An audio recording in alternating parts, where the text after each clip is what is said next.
ఒక ఊర్లో కుమార్ అనే అతను ఉండేవాడు. అతనికి పెళ్లి లేదు, జాబ్ లేదు, ఆస్తి లేదు, స్థిరమైన పని లేదు.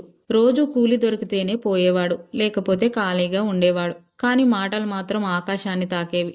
ఊర్లో కూర్చొని ఎప్పుడు నా కొడుకు పెద్దవాడవుతాడ్రా, వాడి పేరు సోమలింగం అని పెడతాను, చదువు చదివిస్తా, పెద్ద జాబర్ని చేస్తా అని చెప్పేవాడు.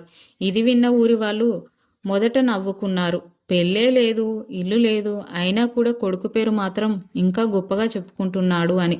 ఒకరోజు అతని తండ్రి పిలిచి, రారా కుమార్, ముందు ఆలు తెచ్చుకో అంటే భార్యని, చేలు తెచ్చుకో అంటే జాబుని, అవేమీ లేకుండా కొడుకు పేరు పెట్టడం ఏంట్రా అంటాడు.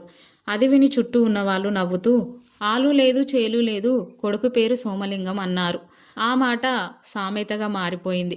మన దగ్గర ఏం లేకున్నా గొప్పలు చెప్పడం, ఏదీ సాధించకముందే పేర్లు ప్రణాళికలు వేసుకోవడం చేయకూడదు. ముందు పని, తర్వాత ఫలితం, ఆ తర్వాతే గొప్పలు. చేతిలో ఏమీ లేకుండా గాళ్ళ కోటలు కట్టే వాళ్ళని చూపించడానికి ఈ సామెత వాడతారు.